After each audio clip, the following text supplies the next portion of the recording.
l'humilité. Amen.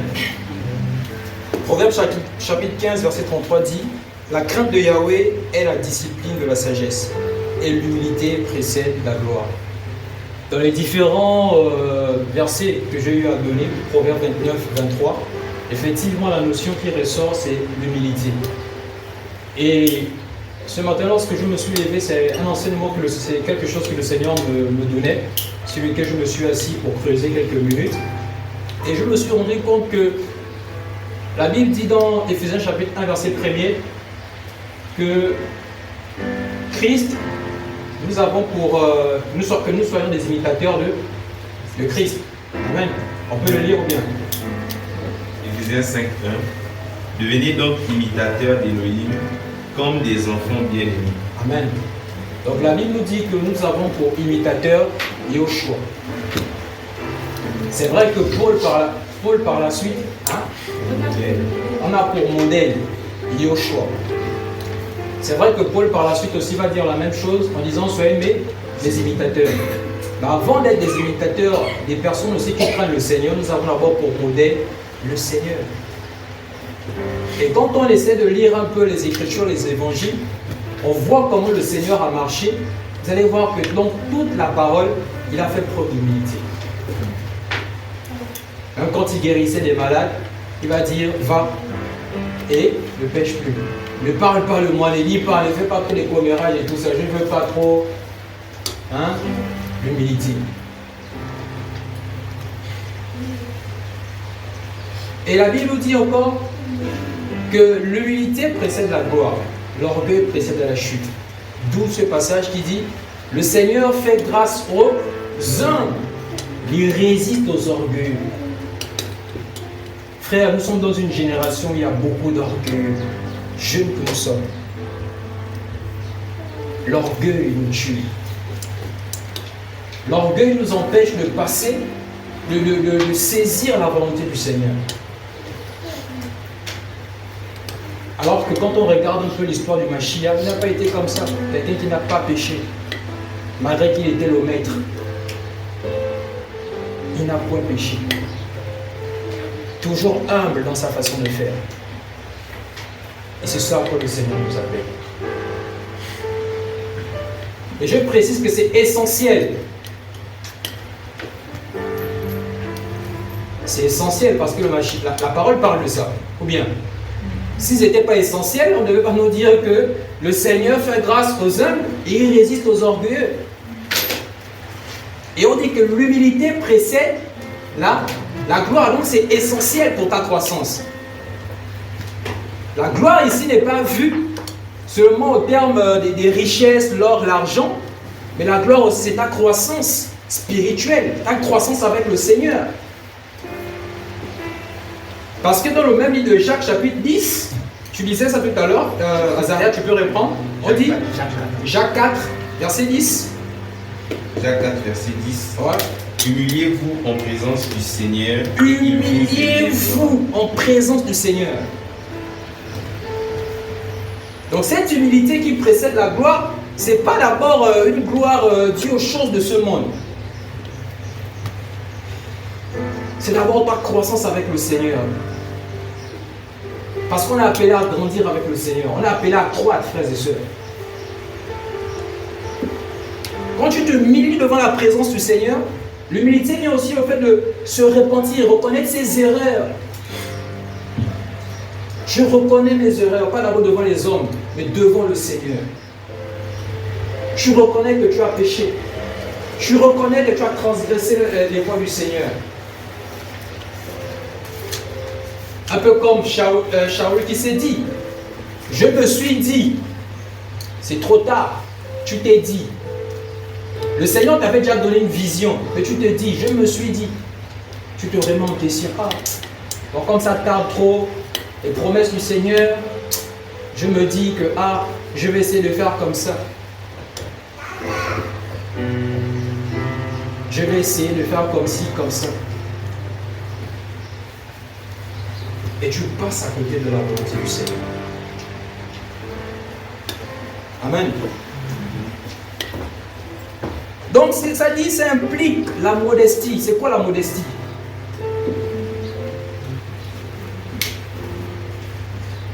C'est quoi la modestie? Hein? La simplicité. Autre chose? La modestie. Ne pas avoir une haute estime de soi. L'humilité. C'est aussi le fait de ne pas avoir une haute estime de soi. C'est pourquoi je dis ça implique la modestie. Tu es modeste. Tu ne vantes pas tes mérites. Même si tu as beaucoup, tu ne vantes pas tes mérites. Malgré que le Seigneur t'élève, il t'élève à toutes les dimensions. Ah oui, que ce soit spirituel, financier, matériellement, le Seigneur aussi bénit ses enfants. Sauf que nous ne prêchons pas, c'est pas ça le message central, vous comprenez? Mais le Seigneur fait grâce. Et on dit Amen.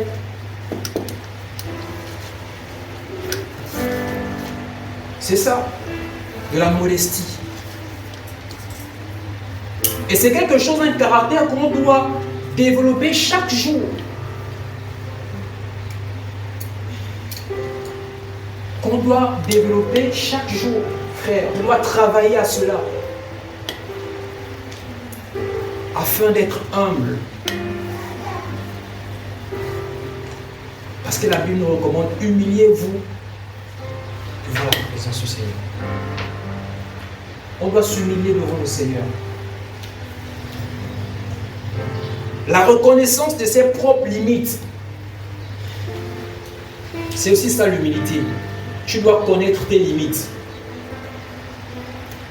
Parce que si tu n'arrives pas à reconnaître tes limites, tu vas basculer dans ce qu'on appelle l'orgueil.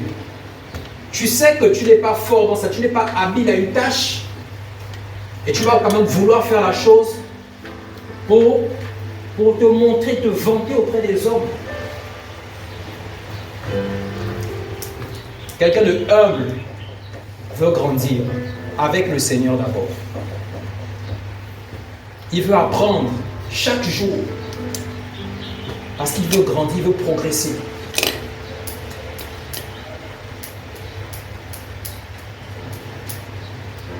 Tu veux progresser avec le Seigneur, tu vas avancer avec le Seigneur.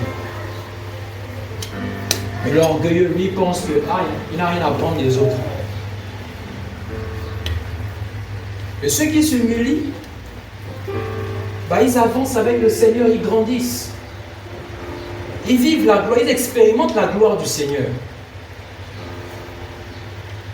dans leur vie. Amen. Ils expérimentent cette gloire. Et là, j'étais là comme une madeleine, je disais seulement, Seigneur, vraiment, le cœur de l'homme est vraiment tortueux par-dessus tout. Parce que chaque jour on avance, on pense qu'on a déjà un acquis. Mais on prendra les Écritures, vous verrez l'attitude de certains apôtres, même du Seigneur, dans certaines circonstances, pour nous enseigner sur l'humilité. Si le Maître lui-même, il s'est rabaissé, toi tu es qui pour ne pas te rabaisser? Tu es qui pour ne pas apprendre l'humilité? Tu es qui? Je suis qui? Même le principe de la repentance, ça passe par l'humilité. C'est l'humilité. Si tu reconnais tes erreurs. Seigneur, j'ai péché. Je suis un pécheur. Je ne suis rien. Je t'humilie devant le Seigneur. Laisse les hommes eux-mêmes constater. Le Seigneur lui-même t'exposer. Parce que tu es dans l'humilité, tu es en train de... La gloire te précède. Ou bien, la lumière est sur toi. Tu n'as pas voulu, mais la lumière est sur toi. Parce que le Seigneur lui-même a décidé de mettre sa lumière sur toi. Parce que tu es dans l'obéissance à sa parole. Parce que tu as décidé de t'humilier.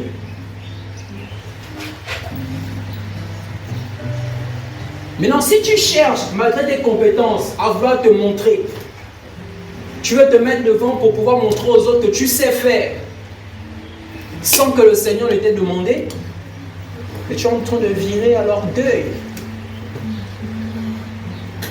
Parce que souvent, si c'est ça l'orgueil, on ne te dit rien. Quand on veut te dire, ah, toi tu es déjà B, tu dois toujours te défendre. Et moi, ce que je veux de la parole, c'est qu'il faut être pratique. Comment tu vis l'humilité à la maison? Comment tu te comportes face à ce que nous sommes en train de dire? Ça pourra encourager quelqu'un? Ou bien?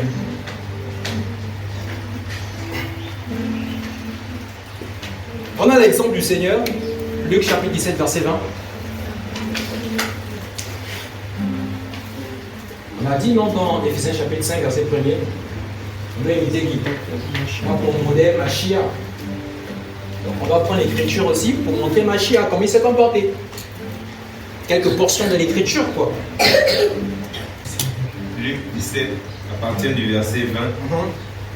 Mais étant interrogé par les pharisiens, quand viendra le royaume d'Élohim, il leur répondit et dit, le royaume d'Élohim ne vient pas de manière à être observé. Et on ne dira pas, voici, il est ici, ou voilà, il est là. Car voici, le royaume d'Élohim est à l'intérieur de vous. Amen. Luc 17, 20. Les pharisiens sont en train de questionner le Seigneur sur le royaume. Ils ne savaient pas que le royaume était parmi eux. Il dit, le royaume d'Élohim ne vient pas à attirer les regards. Quelle humilité. Le royaume est là. Beaucoup s'attendent à un truc glorieux de la Nouvelle Jérusalem, des cités d'or. Toi, tu t'attends du genre, je ne sais pas moi, avoir des pavés d'or et tout ça. Et tu vois un simple homme qui est devant toi. Il n'était même pas simple. Donc, certes, le message. Mais au fond, c'est que on connaît. Il parle avec les pharisiens, les docteurs de la loi, les personnes qui lisaient Moïse. Il manie l'écriture comme il faut. Mais l'humilité, zéro humilité. Le Seigneur vient, il enseigne. Le royaume de Dieu est parmi vous, vous ne savez même pas. Donc tu comprends que quand tu as une grâce, quand tu as une qualité, un talent, un don, c'est pas pour attirer les regards sur toi. Ou bien, si le Seigneur lui-même qui est le royaume dit que le royaume de Dieu ne vient pas pour attirer les regards, toi tu es qui? Ou bien, il n'était pas humble. Elle n'est pas convaincue qu'il n'était pas humble. On va encore lire un passage. Luc 5, 12. Et il arriva que, comme il était dans une des villes, voici un homme plein de lettres, qui voyant Yahushua et tombant sur sa face, le suppliait en disant, Seigneur, si tu veux, tu peux me rendre pur. Et ayant étendu la main, il le toucha en disant, je le veux, sois pur. Immédiatement, la lèpre le quitta. Et il lui ordonna de n'en parler à personne. Mais va et montre-toi au prêtre et offre pour ta purification ce que Moshe a prescrit pour leur témoignage. Amen. Il guérit le lépreux. Qu'est-ce qu'il dit? On parle à personne. Va ne parle à personne. Et souvent, quand on fait des bienfaits à certaines personnes, tu vois, en fait, tu fais du bien à quelqu'un, tu veux t'éventer. L'humilité n'aime pas le bruit. Quelque chose que j'ai réglé. L'humilité ne fait pas le bruit. Si le Seigneur pouvait dire oui, va, il est le royaume, va, allez-y. Non. Il se cachait. Et si on doit imiter, si on a pour modèle Machia, on doit se comporter ainsi. Tu as des talents, tu as des grâces, je ne sais pas moi, c'est quoi? L'exhortation, l'enseignement, la prophétie. Tu as, c'est quoi?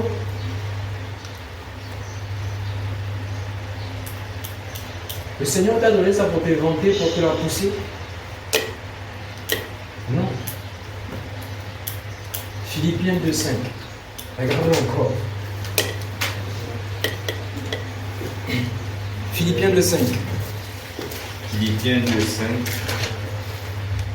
Qu'il y ait donc en vous la même pensée que dans le Mashiach et Yoshua, lequel, étant en forme d'Élohim, n'a pas considéré comme une proie à saisir d'être égal à Élohim, mais il s'est vidé de lui-même en prenant la forme d'esclave, en devenant semblable aux humains. Et reconnu à son apparence comme un être humain, il s'est abaissé lui-même en se rendant obéissant jusqu'à la mort, même jusqu'à la mort de la croix. Alléluia. C'est la parole ou pas? Il fait preuve d'humilité ou pas?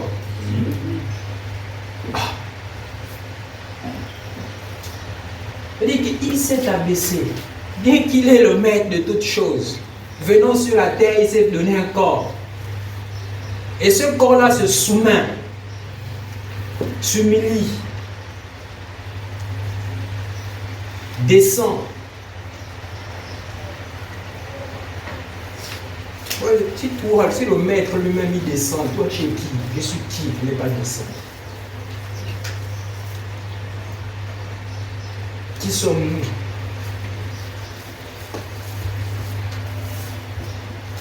Même si tu sais que tu as une grâce plus excellente que l'autre frère, l'humilité, laisse les autres eux-mêmes observer, reconnaître. Pas parce que tu as dit, mais parce qu'on a vu. Et malgré que tu as cette grâce-là, tu ne te fais pas voir. Parce que même quand le Seigneur guérissait les malades, ce n'est pas lui qui partait prêcher que j'ai guéri X, j'ai guéri Y. Mais c'est X ou Y qui allait faire quoi? Propager la nouvelle. Qu'un autre de lui. L'humilité. L'humilité précède la gloire, mais l'orgueil précède la chute. Et souvent, on doit s'interroger, faire une introspection de ta vie, de ta marche avec le Seigneur. Parce qu'on n'est pas loin de ça. Amen. Quelqu'un de humble, c'est quelqu'un qui sait reconnaître ses erreurs, mes fautes, mes limites. Amen. Philippiens chapitre 3, versets 13 à 14. Frère, pour moi, je n'estime pas moi-même l'avoir saisi. Mais une seule chose compte. Oubliant en effet les choses qui sont en arrière et me portant vers celles qui sont devant, je cours vers le but pour le prix de la paix céleste d'Élohim en Yoshua Mashiach. Amen. Jérémie chapitre 1, verset 1er, verset 10. Jérémie chapitre 1, verset 1 à 10. Parole de Yirmeya, fils de Shilkia, dont les prêtres qui étaient à Anatote, en terre de Benjamin, auquel vint la parole de Yahweh au jour de Yoshia, fils d'Amon, roi de Yehuda, la 13e année de son règne. Elle vint au jour de Yehoyakim, fils de Yoshia, roi de Yehuda, jusqu'à la fin de la 11e année de Tikia, fils de Yoshia, roi de Yehuda, jusqu'à l'exil de Jérusalem au 5e an. La parole de Yahweh m'est apparue en disant: avant que j'étais formé dans le ventre, je te connaissais. Et avant que tu sois sorti de la matrice, je t'avais consacré, je t'avais établi prophète pour les nations. Je dis: ah, Adonai Yahweh, voici, je ne sais pas parler, car je suis un jeune homme. Et Yahweh me dit: ne dis pas, je suis un jeune homme, car tu iras vers tous ceux contre qui je t'enverrai, et tu déclareras tout ce que je t'ordonnerai. N'aie pas peur de leur face, car je suis avec toi pour te délivrer. Déclaration de Yahweh. Yahweh étendit sa main et toucha ma bouche, et Yahweh me dit: voici, je mets mes paroles dans ta bouche. Regarde, je t'ai préposé aujourd'hui sur les nations et sur les royaumes pour arracher et pour abattre, pour faire périr et pour détruire, pour bâtir et pour planter. Amen. Avant de poursuivre, pour faire un commentaire, vous allez vous rendre compte qu'ici, c'est Jérémie qui parle.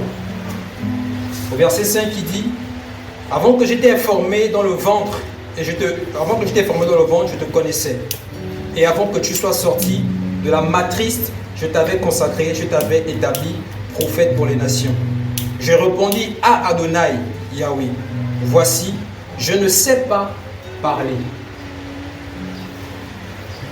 Tout à l'heure, on parlait de la reconnaissance des faiblesses et de ses limites. Voici Jérémie ici que le Seigneur établit comme un prophète des nations. Et quand j'ai commencé à lire ce passage, je me suis dit: mais Seigneur, prophète des nations, Jérémie ignorait-il ce que ça voulait dire? Il y a eu des prophètes avant lui. Il y a eu des prophètes avant lui. Mais on dit que tu seras prophète des nations. Quelle était son attitude? Ah Seigneur, merci. Le prophète, je viens de dire, c'est comme si dans l'esprit, il avait compris le principe de l'humilité précède la gloire. Jérémie appelé prophète des nations. Il commence à reconnaître d'abord ses faiblesses, reconnaître ses limites. Seigneur, je ne sais pas parler. Oui, le Seigneur peut t'appeler. Mais l'humilité aussi, c'est ça, de se dire: Seigneur, ah, tu m'appelles. Oui, c'est vrai. Mais Seigneur, j'ai telle faiblesse. C'est à lui de t'encourager, de te dire: c'est vrai, je sais que tu as telle faiblesse, mais je veux faire quelque chose avec toi. C'est ça l'attitude, frère, d'un chrétien, devant le Seigneur. Le Seigneur peut te dire des paroles.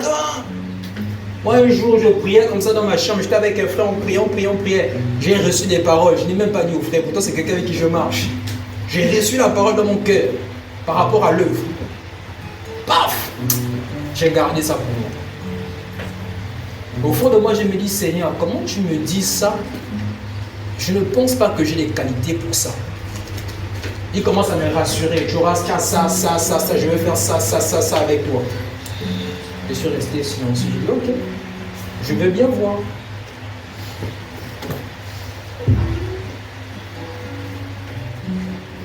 Je veux bien voir. Quand on te donne des paroles, quelle est ton attitude? Est-ce que tu fais comme Jérémie? Tu vas d'abord crier au Seigneur pour dire que Seigneur, c'est vrai, tu m'appelles à être apôtre, tu m'appelles à être docteur, tu m'appelles à être évangéliste, mais voici la réalité de mon âme. Travaille d'abord ça avec moi.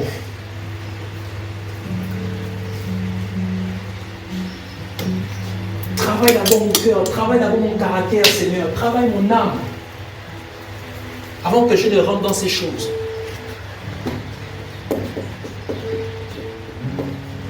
Un autre exemple, Exode chapitre 4, verset 10. 10 à 14. Avant que Jérémie n'arrive, il y avait d'abord un prophète avant. Exode 4, 10 à 14. Exode chapitre 4, 10 à 14. Oui. Moshe dit à Yahweh: excuse-moi, Adonai, je ne suis pas un homme à parole, ni d'hier, ni d'avant-hier, ni depuis que tu parles à ton serviteur, car j'ai la bouche lourde et la langue lourde. Yahweh lui dit: qui a mis une bouche à l'être humain, ou qui rend muet ou sourd, voyant ou aveugle? N'est-ce pas moi, Yahweh? Maintenant, va, moi-même je serai avec ta bouche, et je t'enseignerai ce dont tu parleras. Il dit: excuse-moi, Adonai, envoie s'il te plaît par la main de qui tu enverras.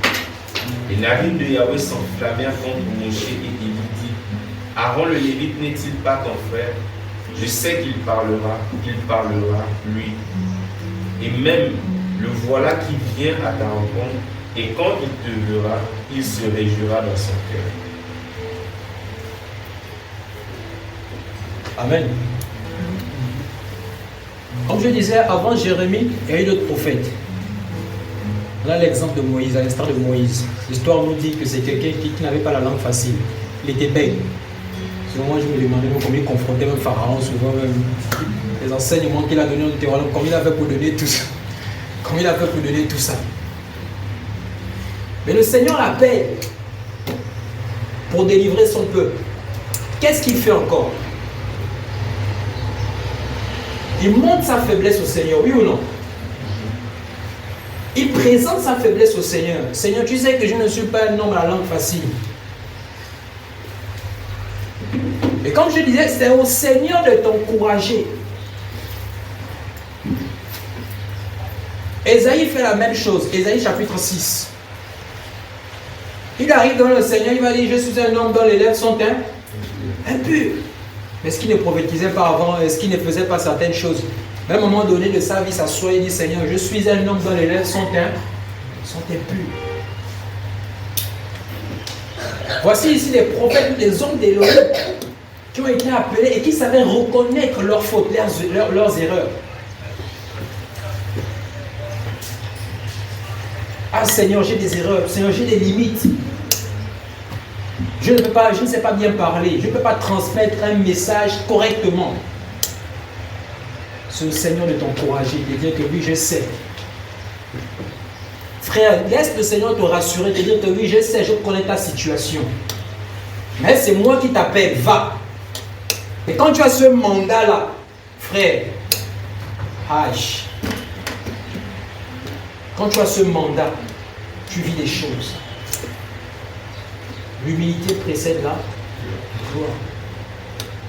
Tu me dis, mais Ésaïe ou Jérémie ou Moïse, ils auraient pu se jubiler. Ah Seigneur, c'est toi qui... C'est même pas un homme, c'est le Seigneur lui-même.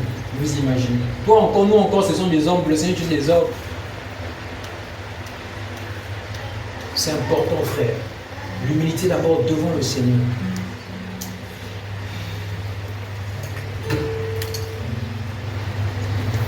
Dans Luc chapitre 9, verset 43, je me souviens de cette image où les disciples demandaient au Seigneur qui était le plus grand dans le royaume des cieux.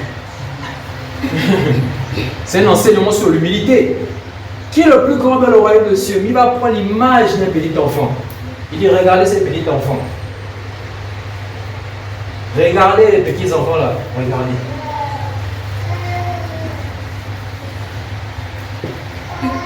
Donc le Seigneur donnait l'image aux disciples que celui qui va être plus grand dans le royaume de Dieu doit être comme un petit enfant, doit être des petits enfants au service des uns des autres.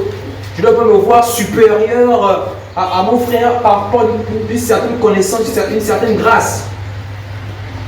Même si j'ai la grâce, une grâce plus excellente, mais je ne viens pas pour piétiner les autres. Je suis au service de mon frère, je suis au service de ma soeur.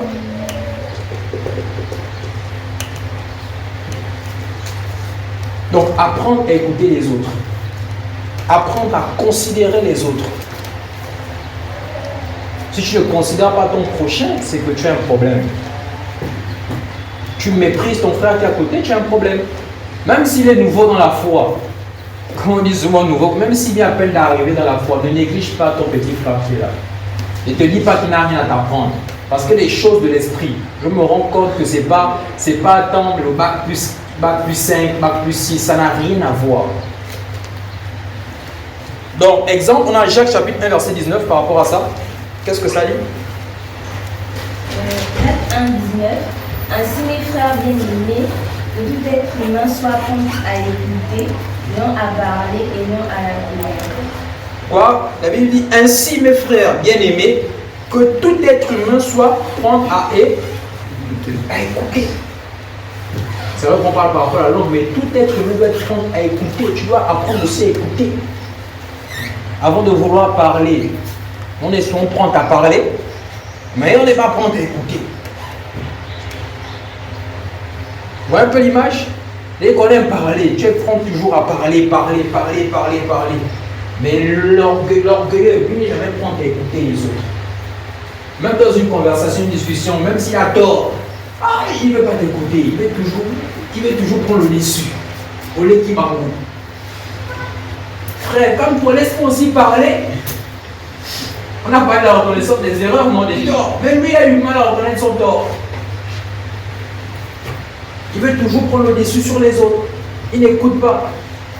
Quand tu es à Chamel avec un frère, tu t'es pas rendu compte de c'est un ou une soeur, tu discutes avec elle ou avec lui. Ah, tu n'as même pas ton mais laisse-moi aussi parler. Je n'ai même pas encore dit. Mais ah oui, laisse-moi parler, frère. S'il te plaît. Amen. Donc soyons prompts aussi à écouter les autres. Il n'y a pas que toi. Alors, les personnes humbles ou l'humilité consiste aussi à se disposer ou aussi à servir les autres. C'est quelqu'un qui se dispose, quelqu'un qui se dispose à servir son frère. Tu es prêt, tu es prompt à apporter de l'aide à ton frère. Amen. Comme la Bible nous dit, le Seigneur, quand il donnait les enseignements après, il envoyait les foules.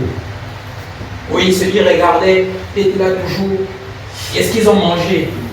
Donnez-leur à manger. Non, les apôtres disent, on n'a que 2 pains et combien? Et 5 poissons. Donnez-leur à manger. Il s'est préoccupé des gens. Parce que le plus grand, il dit que le plus grand parmi vous doit être serviteur de ses. C'est pas moi, c'est la parole qui me dit. Tu dois être au service des autres. Le Seigneur est notre modèle. La dernière fois, on a pris Éphésiens chapitre 5, verset 1er, où Paul nous disait quoi? Quelqu'un? Hein? Les imitateurs du Mashiach. Soyez des imitateurs de Mashiach. Et le Seigneur, il dit aux apôtres, il recommande aux apôtres, il dit, je vous ai montré un exemple. Donc on est censé aussi montrer l'exemple aux autres. Est-ce qu'on voit? Le but c'est ça, tu montres l'exemple à ton frère. Si quelqu'un ne sait pas manifester l'amour, tu montres comment manifeste l'amour. Amen.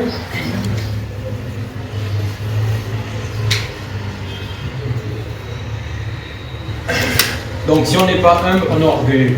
On est d'accord? L'opposé de l'humilité, c'est l'orgueil. C'est quoi l'orgueil? Une forte estime de soi. Une forte estime de soi. On peut noter, hein? Forte.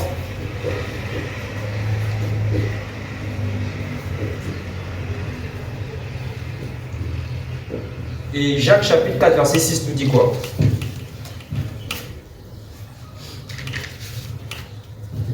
Jacques 4, 6. Jacques 4, 6. Oui. Mais il donne une grâce plus grande. C'est pourquoi il dit, Elohim résiste aux orgueilleux, mais il donne sa grâce aux humbles. Elohim fait quoi? Il résiste Aux orgueilleux. mais il donne sa grâce aux humbles. Il donne sa grâce aux hommes. Donc, on voit que l'orgueil, certains disent c'est l'estime de soi. Certains disent c'est un complexe de supériorité. C'est le fait de ne pas écouter, c'est l'ego. Donc, ça revient à ce que nous avons cité. Quelqu'un d'orgueilleux, c'est quelqu'un d'abord qui pense être supérieur aux autres. Il a une forte estime ou une estime démesurée de ses capacités ou de sa propre personnalité. Waouh! Voici pourquoi on dit que l'orgueil précède la chute. Parce que tu as cette forte estime là, c'est démesuré. On ne peut pas contrôler ça. Il y a d'autres, mais il y a des niveaux d'orgueil où tu ne peux pas contrôler. On a vu le Seigneur qui était au service des disciples, oui ou non? Donc si tu n'es pas au service de tes frères, c'est que tu es orgueilleux ou orgueilleuse. Tu ne veux pas servir les autres. Ou nous ne voulons pas servir les autres.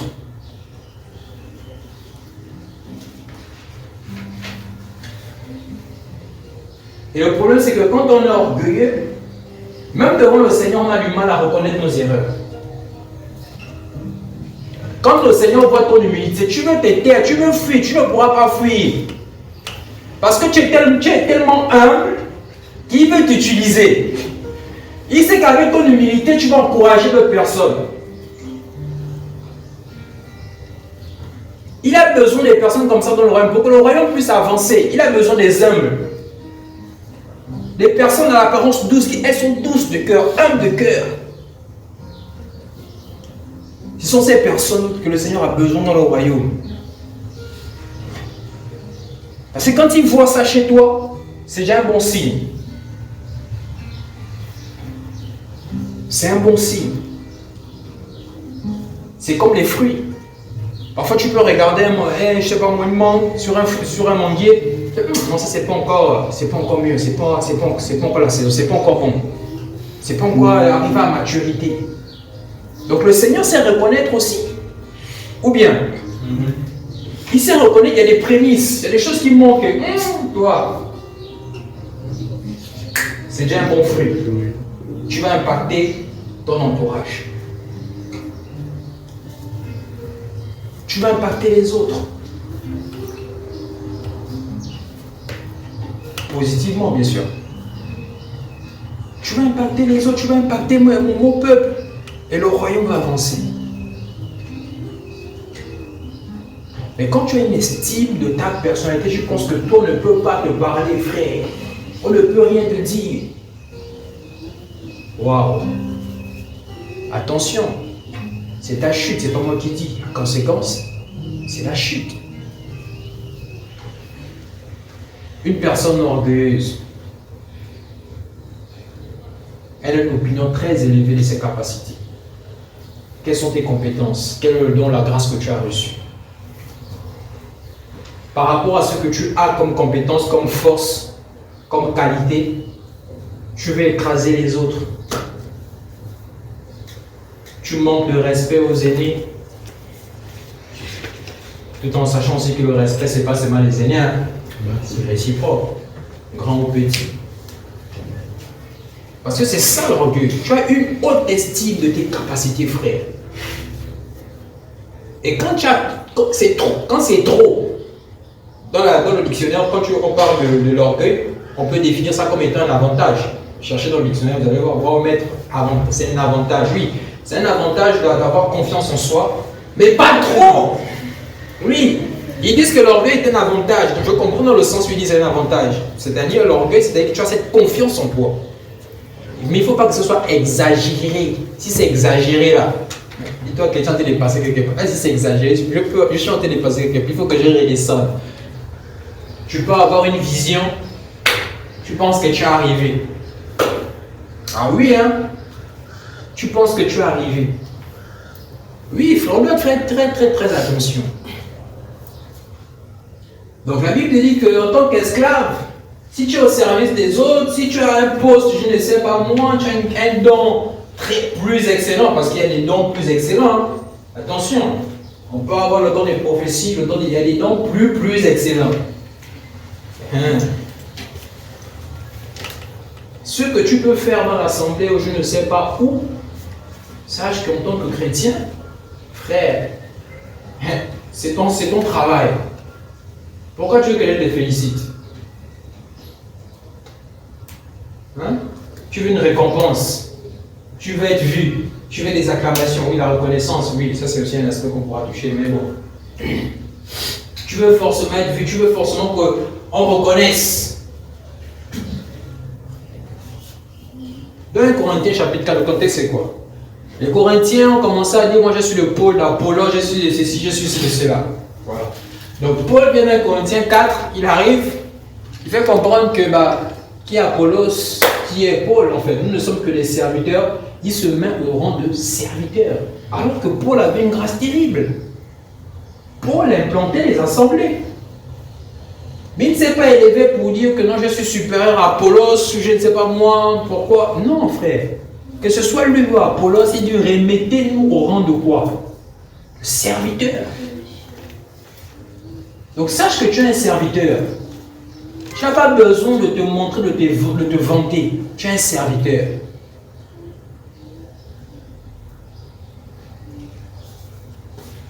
Il faut que tu te rappelles toujours de ça. Tu es un serviteur.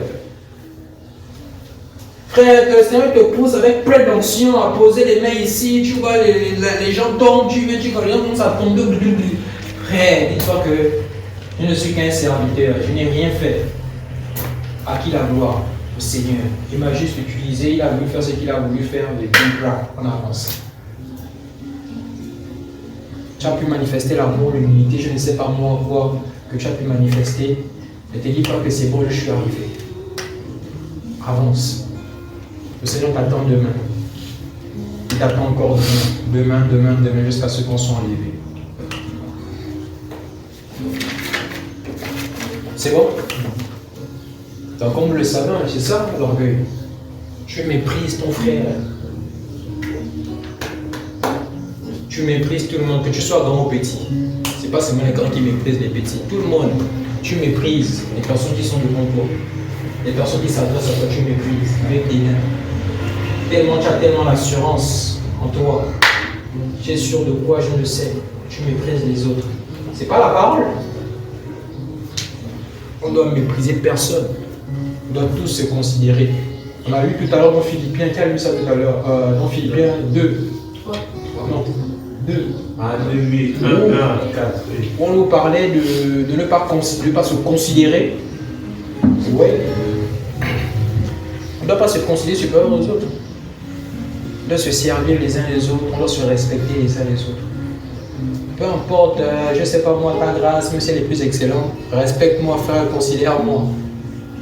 Voilà. Parce que le Seigneur, même si tu as, je ne sais pas moi, une grâce excellente, le Seigneur peut toujours m'utiliser pour t'annoncer un message. Donc c'est important, frère, de s'écouter. C'est important de se respecter, de se considérer. Ce n'est pas l'évangile de mépriser les autres. Ce n'est pas l'évangile, ça. Tu méprises ton frère. Ou des personnes, l'autre vient te dire sa difficulté, son manquement. Tu vas prendre ça maintenant pour, je ne sais pas moi, tu n'as rien à me dire, toi. Dans le monde, on était comme ça. L'autre vient te dire ses faiblesses. Ah, tu sais, moi, par exemple, je ne sais pas lire. Et le jour où vous chamaillez, là. Quand tu ne peux rien me dire, pourquoi tu dis que tu ne peux rien me dire? C'est parce qu'il t'a dit sa faiblesse, oui ou non? Il y a des gens comme ça. Tu profites de la faiblesse de l'autre. Lui-même aussi regrette pourquoi il est venu te voir. Voici pourquoi il y a des personnes, et pourtant il y a la banque alimentaire. Mais elles ne viennent pas. Pourquoi? Et tout ce qu'on est en train de dire, c'est pas, je sais pas moi, c'est pas des trucs juste pour passer quoi. C'est-à-dire, c'est simple comme message, mais on doit vraiment considérer les petites choses. C'est très simple, mais il faut considérer ça, parce que c'est une base, ça peut t'amener quelque part.